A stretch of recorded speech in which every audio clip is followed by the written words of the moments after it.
Welcome to Cold War Conversations, the home of real stories of the Cold War. It was the end of the Teddy Boy era, the start of the Mogs and Rockers. And there was quiff haircuts and DA haircuts abounded plenty. No effing Sergeant Major's going to tell me what to do, blah, blah, blah, blah. We all came out, all looking absolutely shorn. Even the Teddy Boys, the hard men, they were a bit wary by this time. This is Cold War Conversations. If you're new here, you've come to the right place to listen to Cold War history. Please make sure you follow us in your podcast app so you don't miss future episodes. We hear the fascinating story of Miles, a British National Service conscript during his military service in the late 1950s. I'd like to give special thanks to the excellent Norfolk Tank Museum for highlighting Miles' story and one of his relatives for putting me in contact with him. Miles shares vivid memories of receiving his call-up papers, the initial medical examination and the challenges of basic training at Catterick Camp. From the camaraderie formed among recruits to the rigours of physical training and the often humorous anecdotes of army life, this episode offers a unique glimpse into the last days of British conscription. I'm delighted to welcome Miles Cavan to our Cold War conversation. What age was it that you received that invitation from Her Majesty the Queen? Well, I was about 17 and a half, working at the Rover Works Solihull in the car factory, and I had this brown letter coming through informing me that I had to register for national service. It was a legal requirement. I could be prosecuted, etc., etc., etc., if I didn't go through with it and register. So I did. I was quite happy to. It was a part of growing up, if you like. And, I thought, to be honest, I thought they'd forgotten me because it was almost 9 months before I actually got the letter of invite to go and have the medical. And then after that, it was a matter of another 2 or 3 months before I had the invite to go up to Catterick. And what year was this? 1959. Had they told you what unit you were going to serve in at this point? Did they tell you it was Army, Navy or Air Force? No, we had no idea at all. A lot of it became clear at the medical, which took place in South Yardley, Birmingham area, Small Heath. All three services were represented by a team of medics.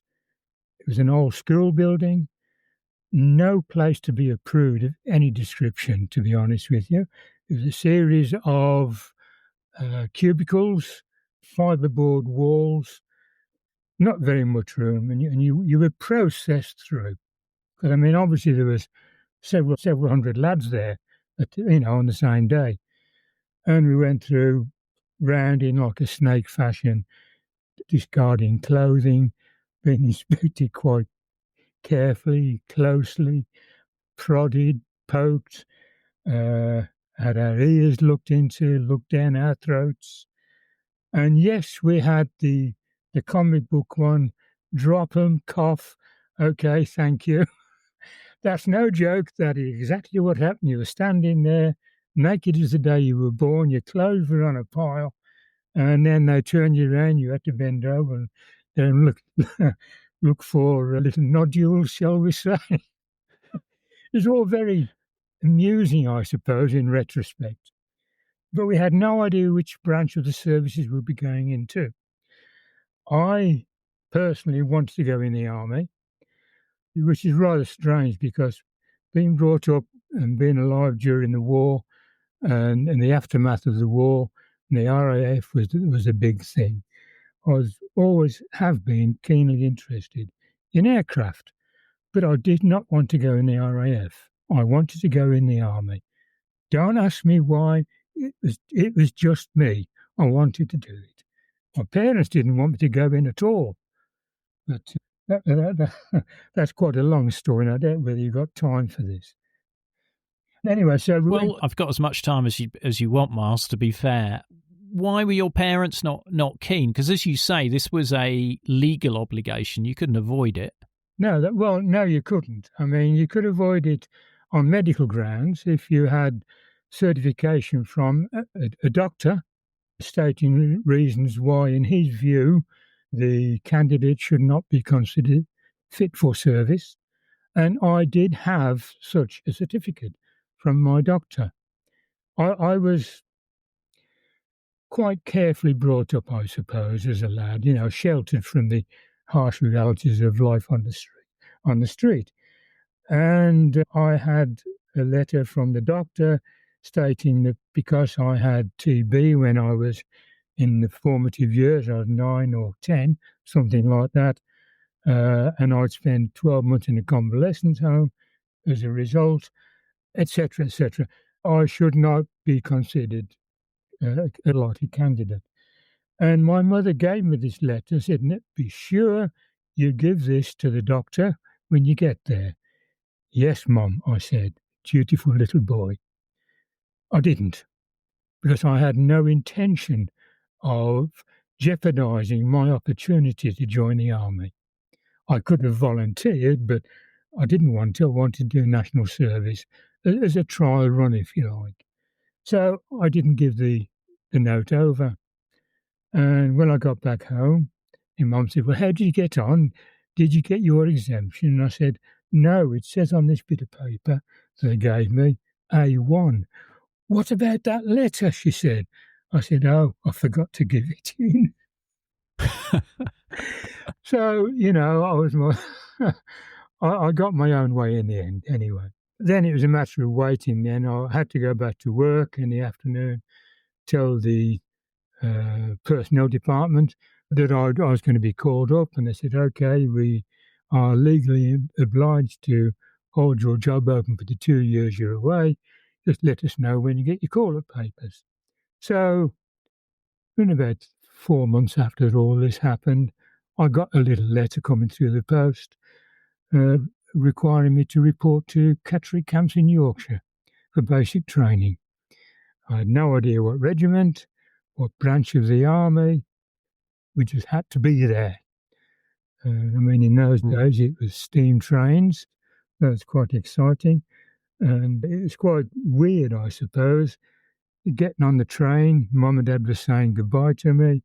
I had a bag with my clothing and so forth in, and the usual entreaties, be sure to write and let us know how you go on, and all the rest of parental wishes. Hindsight, I'd have done exactly the same for my kids. Anyway, I ended up in Catterick. Got off the truck there with several hundred other people, and we were thenceforth known as Intake 5907. 59 being the year, the seventh intake of that year. Okay, so that was my introduction to army life. We were sorted out into various groups and told to get in the back of this Bedford 3-tonner, which we all did, carrying our cases, packs and whatever. And I ended up in Euphrates Lines, Catterick Camp, Yorkshire. Never been to Yorkshire in my life before. It was a wild place. The buildings were largely wooden. Some of the billets were, you've perhaps seen the type of things that the aircrew used to sleep in, not quite Nissen huts, but they were brick-built, single glazing. This was round about late March, so it was damn cold, let's put it like that. The wind was whipping across the moors, and we were sorted out into various groups and marched into the billets, or the rooms, billets. And we were told to take a bed, dump our suitcase on there, and get outside with the rest of the group. So we did that, and all looking and feeling fairly shocked. People from all walks of life. It was a right cosmopolitan mixture of people from all over the country. And we were formed into a block and marched off. They called it marching. It was shuffling. And we went to the cookhouse, or the canteen. and we were given a mug of tea and a sandwich. And then we tried to get outside, and then we were broken up into even smaller groups and to have a lecture on do's and don'ts whilst in Catterick. The army was in charge of you. You did what they said, no questions asked. Yes and no, sir, 3 bags full, sir. It came to play. It came to play, believe you me. I suppose we were naive, ready to believe, or some of us were ready to believe everything we were told. Anyway, we had this lecture and we were enjoined, do not speak to the members of the press, do not discuss sex, religion or politics in the barracks between yourselves. And there's one or two others. And we thought, yeah, okay, fine, this is all right. By this time, it was getting on for 6 o'clock, so there was another feed in the canteen. And then we were marching into the QM stores where we picked up a mattress, if I remember rightly, 2 sheets, 1 pillow, and 2 blankets. And that was it. And by this time in the billet, the regimental permanent staff, that is the regiment that was training the trainees, if you want. They did it on a rotational basis. Different regiments came and went. But we noticed that the regiment that we were with was 16th Queen's Royal Lancers, which is a cavalry regiment. A very old one, very well known. You mentioned that you were taken into separate groups, and in the notes you kindly sent me, you mentioned that professional sportsmen were taken to one side. Yeah, that's right. Yeah, I'm sorry I jumped that one. Yes, we were in this block of people, and a corporal from the Lancers came out and said, gentlemen, he still called us gentlemen then, do we have any professional footballers, hockey players, rugby players, cricket players, swimmers, the usual field sports? If so, please stand forward now. So, to be fair, in any group of people, you're going to get 1 or 2. I think there's about 4 of them stepped forward, professional footballers. No idea who they were, never saw them again. They were taken to one side and probably inducted into the local regiment that was in training. So that was that. So it was, you begin to get the idea that they were interested not so much in you as a person, but in the standing in the army as a regiment that you happen to be in. Of course, we didn't know that then. So we had our bedding, and we were told to get ourselves into bed and have a good night's sleep, gentlemen, because tomorrow we're going to start work properly. Okay, so we were all looking round at each other thinking, well, what do we do now? So we thought, well, okay, we better make a bed. Now, all right. Perhaps because I've been in hospital for such a long time, I knew what a hospital corner bed looked like. So I'd put the hospital corners on the bed, pillowcase on the pillow, blankets on top of the sheet, and I would add a quick wash and clean my teeth and got into bed, hung my clothes up. And eventually I went to sleep, and there was a lot of funny noises during the night. Quite weird, I suppose. So I'd never been in a room with adult people before, if you like, that I didn't know. Anyway, come about 6:30 the following morning, an almighty rattle started at the foot of the billet, where this single stripe corporal came in, lance corporal, with his stick, and he started rattling the end of the beds, the metal. Wakey, rise and shine. Hands off your, I won't use that word, and on with your socks. I think you can imagine the word. Yeah. Anyway, so, I sat in bed and I thought, what the devil am I doing here? I had a get out of jail free and I didn't use it. Why? Anyway, it only lasted a few seconds. Oh, well, I'm here because I wanted to be. So we get and we all start rushing around and into the washroom for ablutions and cold water. Okay, fine. No attempt at shaving. We didn't shave in. It didn't feel that we needed to shave. We got ourselves dressed and lined up. We were marched around to the QM stores again. We were given a set of mess tins, a set of eating irons, and a mug. And then we marched up to the cookhouse where we had our breakfast. We were given half an hour. Then we had to get back into the billet, get your kit washed, put away on your locker. And we had to line up outside and we marched around again to the QM stores. This time it was a serious one because we marched in and we were given 3 battle dresses. That's battle dress blouse and trousers, 2 pairs of boots, 3 pairs of socks. Now you're going to laugh at this one. 2 pairs of drawers, hallelujah. 2 pairs of drawers and vests, wool, 3 shirts. What else did we have? Yeah, that was it anyway. And I thought, well, why drawers, hallelujah? And then it dawned on me then that they were, I don't know whether you remember, just after well, perhaps you wouldn't, but there was something called Airtex clothing came out, which was shirt and vest, well, which were vests and underpants, and they were cellular. And in the army form, they were drawers cellular. But of course, they called them drawers hallelujah because they were holy. End of. Anyway, so, and we were all, and 3 pairs of denim overalls. We had, as I said, we had 3 battle dresses, a best battle dress, a second best, and a working best.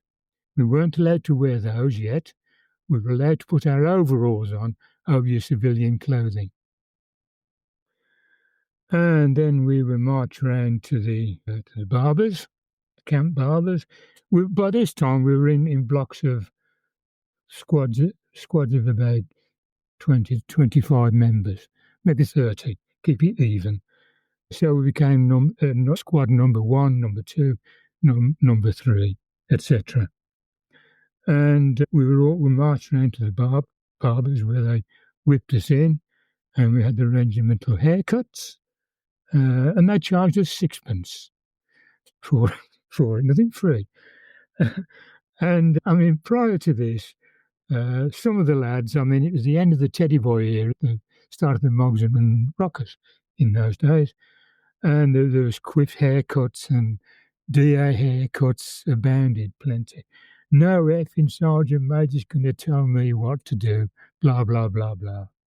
We all came out, all looking absolutely shorn, and we all looked, apart from the obvious physical differences, the same, slightly scared and bewildered. Even the Teddy boys, the hard men that wanted to be, they were a bit wary by this time.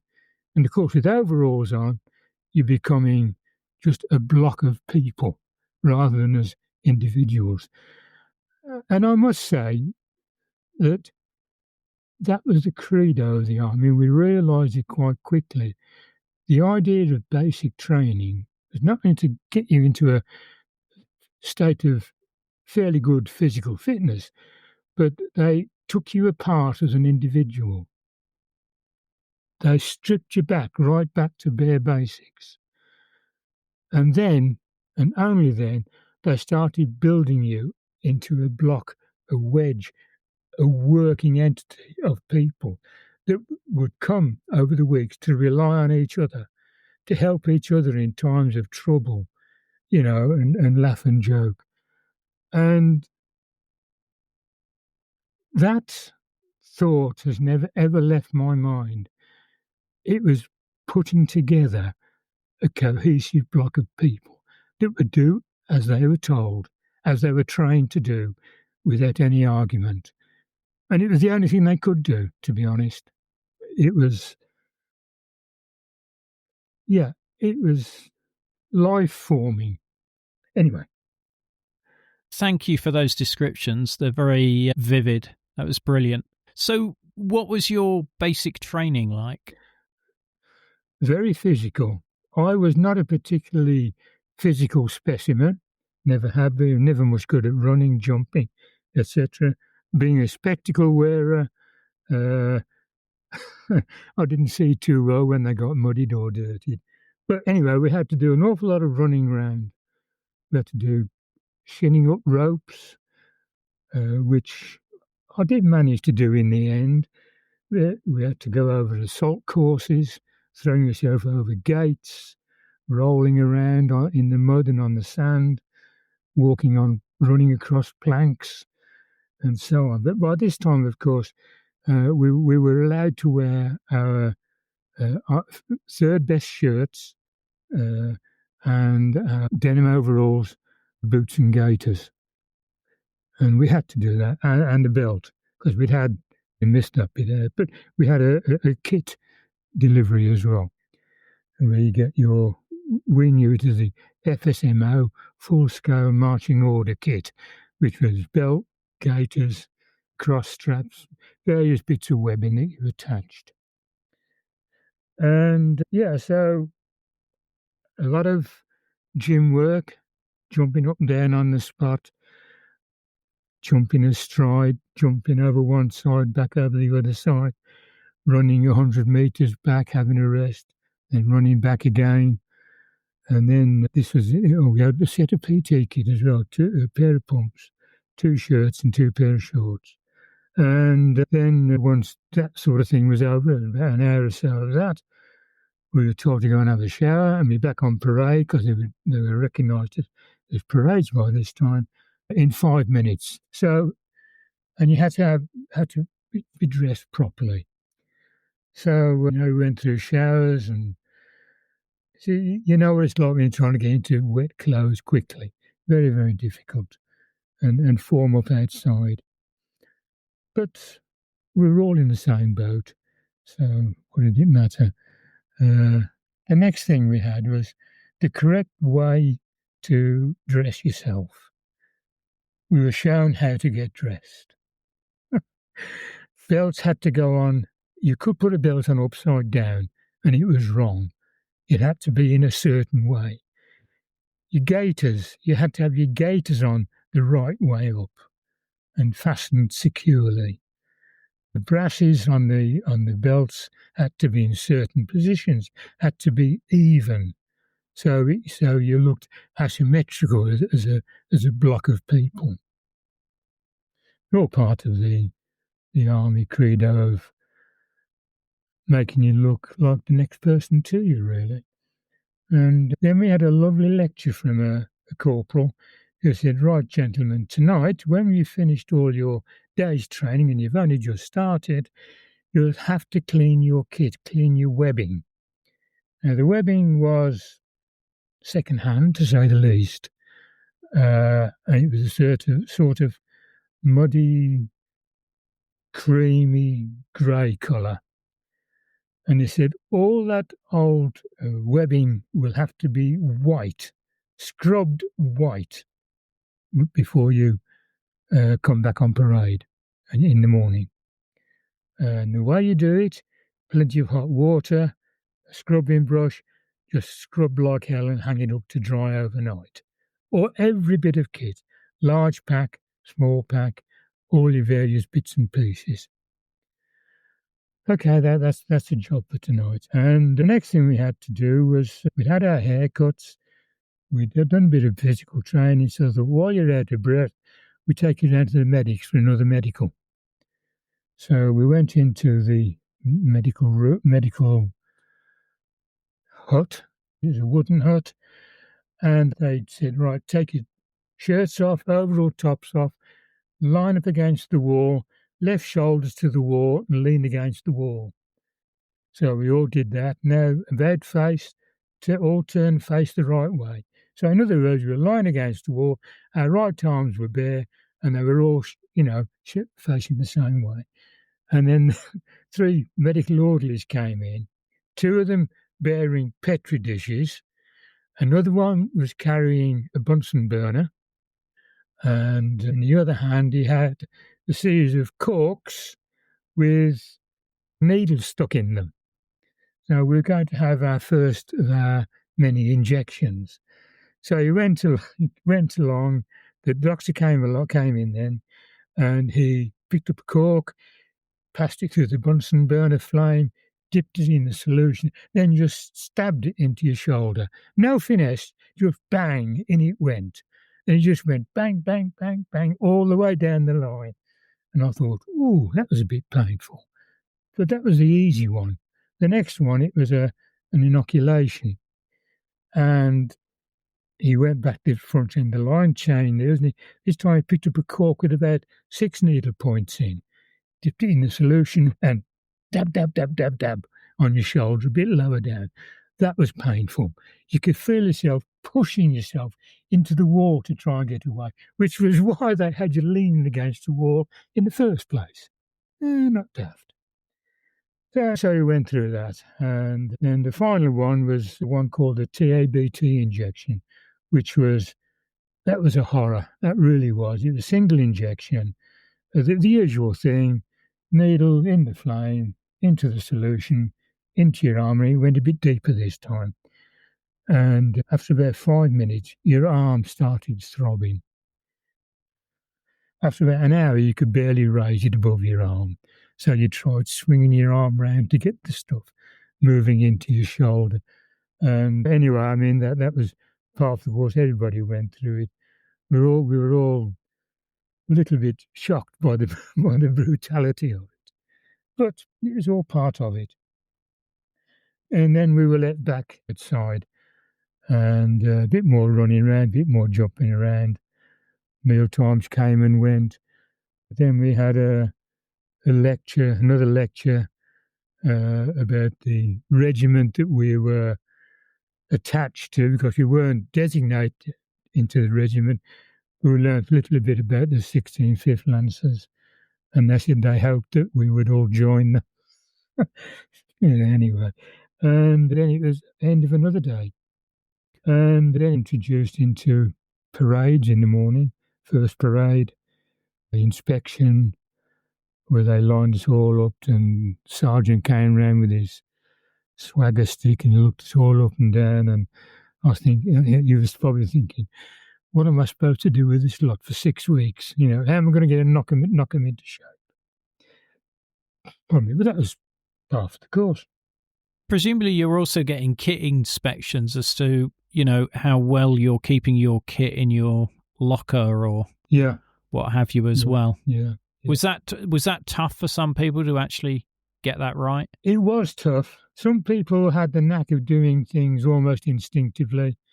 I tended to watch and try and emulate people who did it fairly fast, how they got on. And you learn tricks of the trade. Some people didn't know the left hand from the right hand.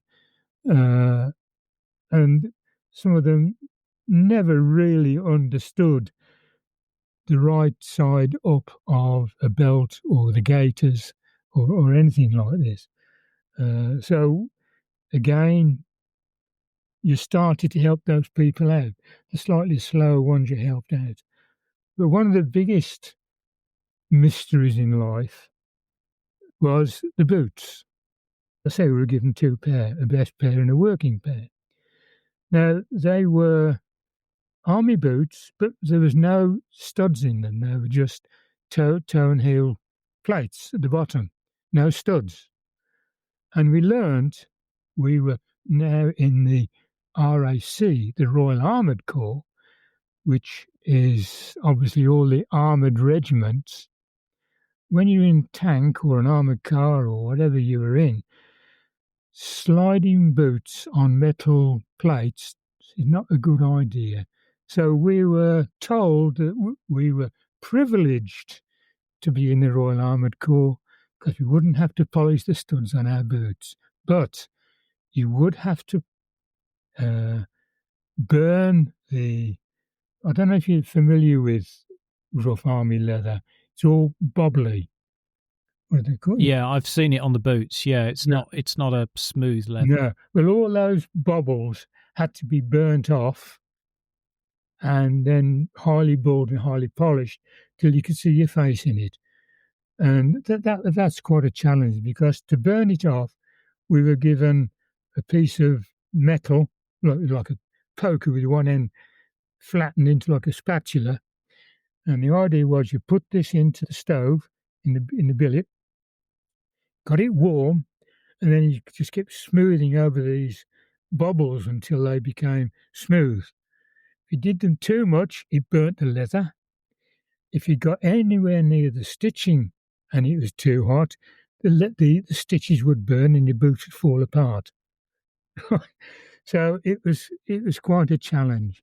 Now, for your working boots, it had to be toe caps and the heel caps, the heel plates, at the back of the heel for working boots. Yeah. For best boots, because we were in the Royal Army Corps, it had to be all over. So every single inch of leather had to be burnt smooth.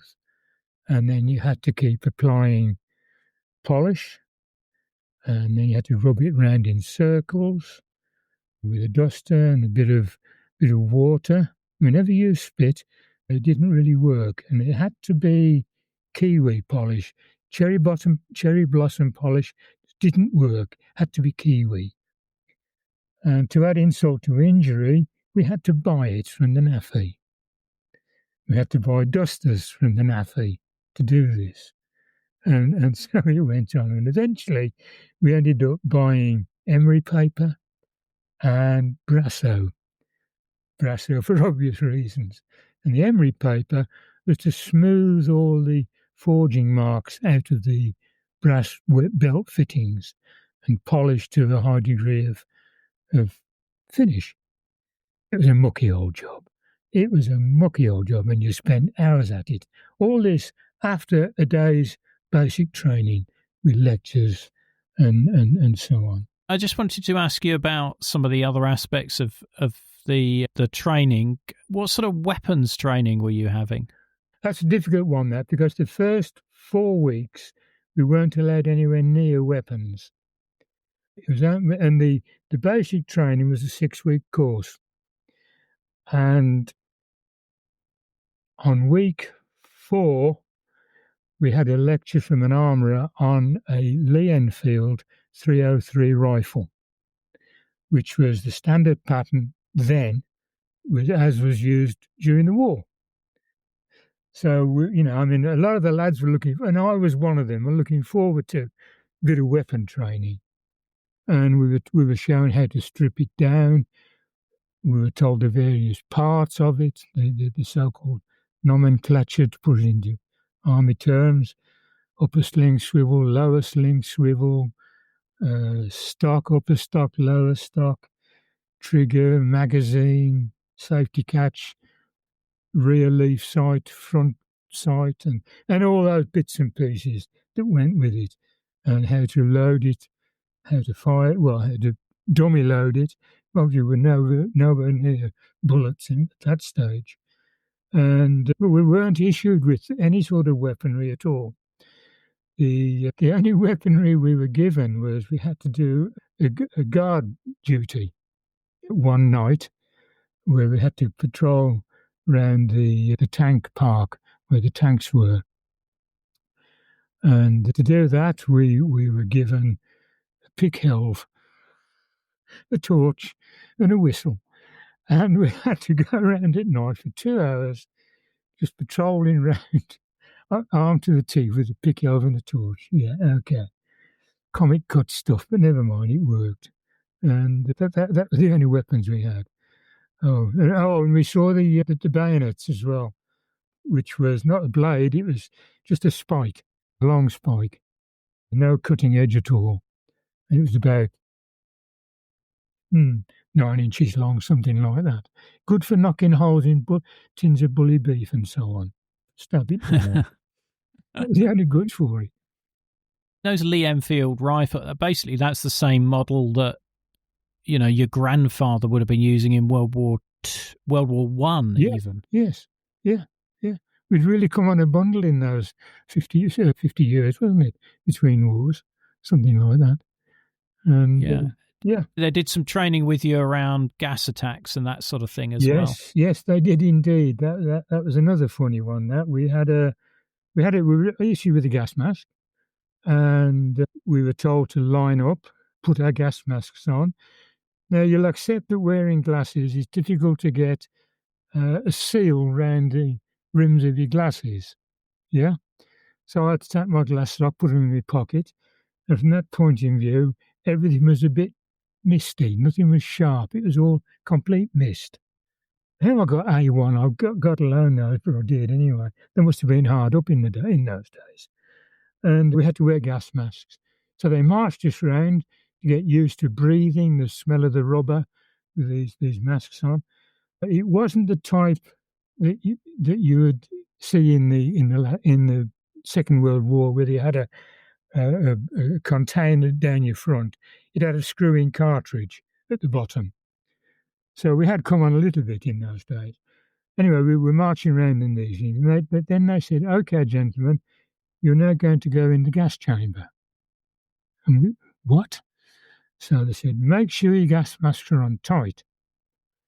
So we all adjusted each other's gas masks. He said, "Now, turn to the person next to you, put your hand over the bottom of his cartridge, anti-gas cartridge, and hold it there.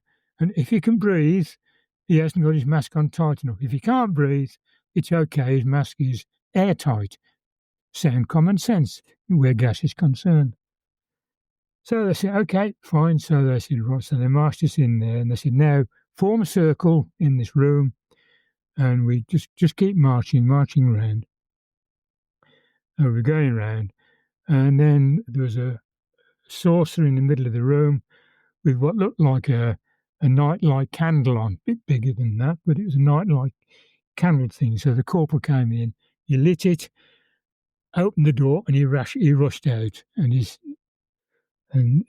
said through the door, "Keep on walking round, keep on walking round." So we're marching round there. He said, "You shouldn't be able to smell anything. You should have no discomfort whatsoever. Now take your gas masks off." I mean, you couldn't see anything. There was a faint haze in the air, and with no glasses, I mean, it was almost, I just couldn't see anything. So I took the mask off, and then it hit your eyes, and it stung. I can't, you can't believe it. So you breathe in, and it goes up your nose, and all your nasal passages get this stinging sensation. And one or two of the lads then started rubbing their eyes, which quite honestly was the worst thing you could do, because all you're doing is you're making your eyes water and you are rubbing the gas into your eyes, making it worse. So that was that. And they finally let us out after about 10 minutes of this. And they said, "Okay." And we all sat around swapping stories. And that was the gas mask training. But when we got to the regiment, eventually gas mask training came into its own there. We had to do full day's work wearing a gas mask. No matter what your job was, you wore a gas mask. But that's way in the future at this stage. Did you say it was 6 weeks of basic training? Yeah. Marching, counter-marching, left turn, right turn, eyes front, salute. Everything was done by numbers. And for the first 3 weeks, we had to shout out loud numbers. Left, right is left and right, obviously. And then it was, if you're going to come to a halt from a quick march, it was halt, check, 1, 2. And short, sharp commands that you had to shout to yourself, and everybody was shouting it. And it became a mantra, and you're doing it in your mind. And then after about 3 weeks of this, you were told not to shout, but you did it in your mind, so that you're all doing the same thing at the same time, providing the drill instructor gave the word of command to halt or left turn or right turn on the correct foot Otherwise, you throw everything into total mayhem. Because everything is by the left. So when it's halt, check. So you slam your left foot down, halt, check. Your right foot comes down. 1, 2, up and down. 3, 4 short, sharp movements. And if you get the command on the wrong foot, then your mind doesn't react quick enough. You should take another pace till it is the correct one. That probably doesn't make sense to you, but believe me, it is. No, it sort of does, and I can see how they're trying to get you to just automatically do all of this stuff without any question and without you really having to think about it. That's right. I mean, and those commands, they still live on. They're always there in your mind. You can't get away from it. It's there. When I'm out for a walk, if I'm by myself, I'm going, it gets you up, it gets your shoulders back, it gets your arms swinging. Brilliant. With the passing out parade at the end of basic training, were your relatives allowed to come and see that or not? They were allowed, but very few of them actually did.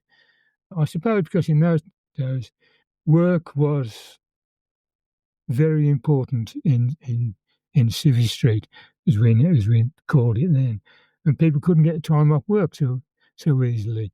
And I lived at the time in South Birmingham. You probably tell from my accent. And my parents, to get up to Yorkshire, would have had to come by train because they hadn't got a car in those days. And so very few parents did get up. And it was quite funny, really, because by this time the three squads were all in competition with each other for best platoon, the smartest platoon. Always get your drill right, always well dressed, properly dressed, smartly dressed, and so on and so forth. And we had a band to help us with the passing off parade and marching off. And you grew into the uniform, you grew into being a soldier. You stood taller, your head went back.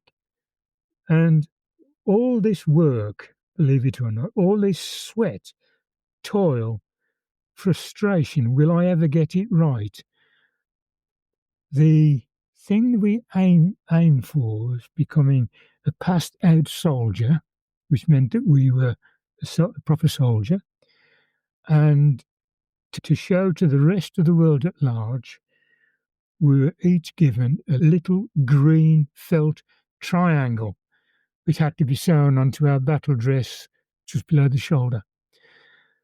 All that work for a little tiny green triangle. I mean, it just beggars description. It really does. But that's what you were aiming for. You were aiming for it. And the other thing was, you got a pay increase as well. You went up from about 23 shilling a week to 24 shilling a week as a trained soldier. And out of that, as I said before, you had to buy brasso, boot polish, dusters, toothpaste, shaving gear, and so on. And those that drank had to buy the beer out of it, and cigarettes for those that smoked. Yeah, it was a hard life, but we survived. Yeah. Again, I really appreciate you sharing that. Now, I think you get a 72-hour leave after the passing out parade. But what do you do on that leave? Those of you that can go home, because obviously in week one, we had to parcel all our civilian clothing up and send it back. We had to make a parcel out of it, address it, take it down to the Army Post Office, and they sent all your clothing back to your home address. So you had to go home in uniform. The only exceptions to that were the lads from Northern Ireland. They were allowed to keep their civilian clothing for home leave because it wasn't deemed sensible to demonstrate that you're in the military in Northern Ireland for obvious reasons, because I mean the troubles were on. So that they were allowed to keep their clothing, but they still only and they had an extra 12 hours travelling time, which we weren't. We had to get home however we could.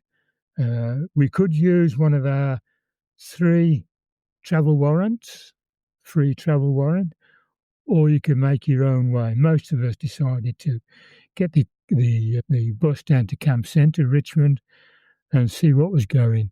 And I managed to get myself onto a coach travelling south down the A1 or the A19.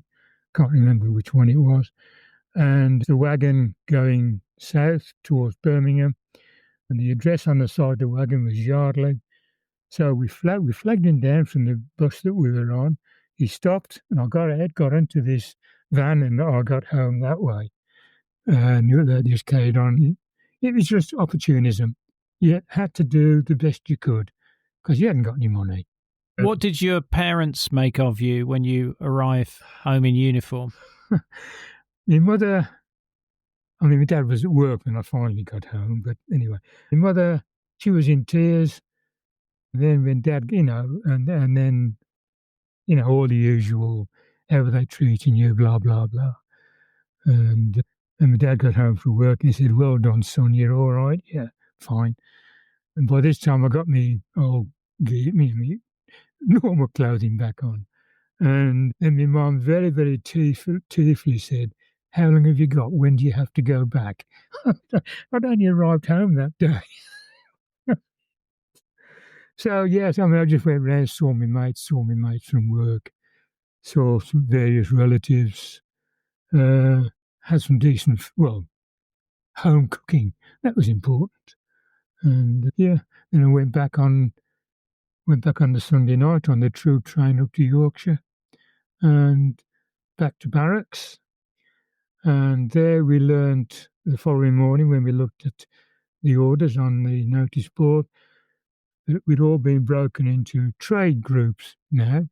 There was signal wireless operators, gunners, and drivers, AFV drivers.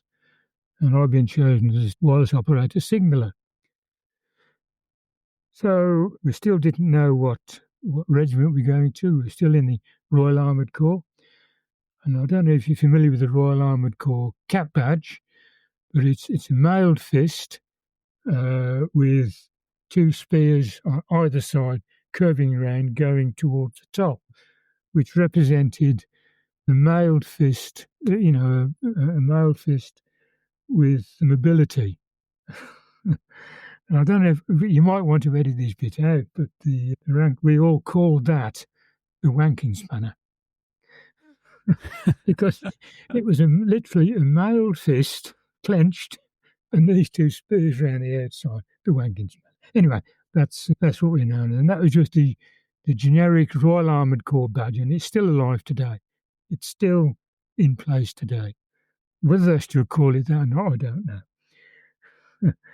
Anyway, so I was put into this wireless troop, and that was a 12-week course, quite intensive. We didn't have anywhere near the amount of bullying and bullying parades. We had physical tasks, and we learned how to set up wireless sets. By this time we'd realised that Royal Armoured Corps meant mainly tanks and or armoured cars, armoured vehicles. So we were all trained on these tanks. It was a number 19 set. And that, again, is from the Second World War. We learned how to open them up, set everything up, erect the aerials, check the battery levels, set the meters, how to net in or tune into a wireless net. We learned various codes, Griddle and Slidex codes, which were NATO codes. We had to learn the NATO phonetic alphabet. And we learned it parrot fashion. We used to talk it in the billet at night between ourselves. We'd use the alpha instead of A and things like that. And again, that's a thing that never dies with you. It's still largely the same as the one I used, as I learned even today. That's really interesting what you described there, because my dad was a signaller in World War II. He was on Bren gun carriers. Yeah. And he was using Slidex for the encoding there. And I think he was using a 19 set as well. So not a lot of change between 1944 and 59. No, I mean, you learned wireless procedure, the correct way to talk to people on, within the wireless net. It was good exercise. It was quite intensive. We had quite an intensive trade test at the end of it. But again, the incentive was 3 weeks embarkation leave. So certainly towards the latter half of the 3 months, we had what now been allocated regiments that we were going to.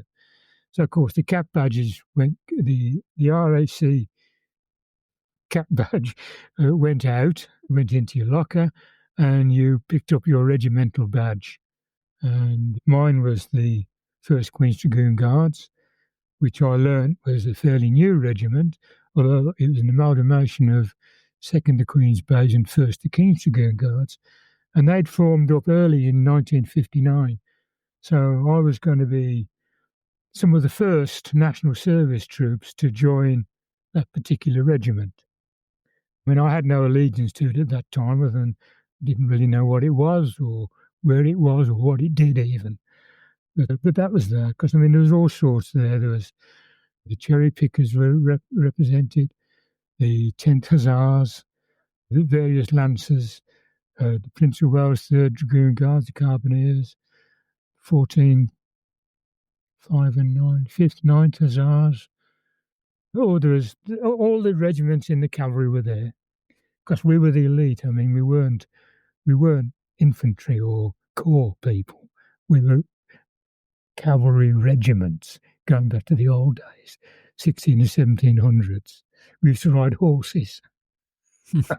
And this 1st Queen's Dragoon Guards is a light armoured reconnaissance regiment. That's right. That was our role. We learned that when we got there.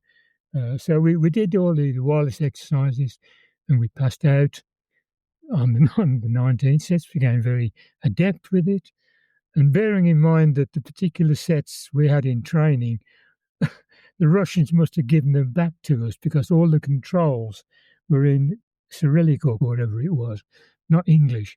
So you had to learn by numbers. You knew you had a chart in front of you with the proper words on, but on the actual set in front of you, of course, it was all with these squiggly signs that the Russians used instead of proper letters.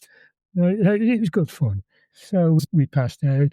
After various field exercises, map reading exercises, actual working between moving vehicles. Because, I mean, in those days, the range wasn't great. It wasn't good at all. But anyway, that's it. You then get 14 days embarkation leave, and then you're on a troop ship. Had you ever been abroad before then? No. I'm sure you know what I'm going to say now. That's it for this week, but stay tuned for next week when Miles tells us about his experiences in West Germany as part of a Saladin armoured car crew on the inner German border. The episode extras, such as videos, photos and other content, are available via a link in the episode information. The podcast wouldn't exist without the generous efforts of our financial supporters, and I'd like to thank one and all of them for keeping the podcast on the road. The Cold War conversation continues in our Facebook discussion group. Just search for Cold War Conversations in Facebook. Thanks very much for listening, and look forward to seeing you next week.